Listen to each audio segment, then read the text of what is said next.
ഓർമ്മ പെരുന്നാൾ ഇനിയുമൊരു കേരള സഭയുടെ ചരിത്രത്തിൽ പളന്തി ശോഭയോടെ തിളങ്ങി നിൽക്കുന്ന ഒരു മഹാത്മാവും ആത്മീയ ഗുരുവുമാണ് ധന്യൻ മാറിവാനിയോസ് തിരുമേനി. തൻ്റെ ജീവിതം മുഴുവനും ദൈവത്തെ കണ്ടെത്തുവാനും മറ്റുള്ളവരെ ദൈവത്തിങ്കിലേക്ക് നയിക്കാനുമാണ് അദ്ദേഹം സമർപ്പിച്ചത്. തനിക്ക് ലഭിക്കുമായിരുന്ന ബഹുമതികളും സ്ഥാനമാനങ്ങളും ദൈവസ്നേഹത്തിനും ദൈവഹിതം കണ്ടെത്തുന്നതിനുമായി അദ്ദേഹം വിനിയോഗിച്ചു.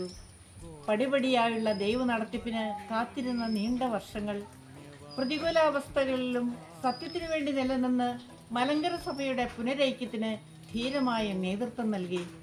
സഭകളുടെ കൂട്ടായ്മയെ പ്രോത്സാഹിപ്പിക്കുകയും ദീർഘവീക്ഷണത്തോടെ സഭയെ നയിക്കുകയും ചെയ്തു. പ്രാർത്ഥനയും ദൈവാശ്രയവും മാത്രം കൈമുതലാക്കി ജീവിച്ച ആ പുണ്യജീവിതം വിശുദ്ധിയുടെയും വിശ്വാസത്തിൻ്റെയും വക്താക്കളാകുവാൻ നമുക്ക് ഊർജം പകരട്ടെ. ധന്യജീവിതത്തിനു മുമ്പിൽ കൂപ്പുകരങ്ങളോടെ പ്രണാമം. ഇനിയുമൊരോർമ്മ തിരുനാൾ.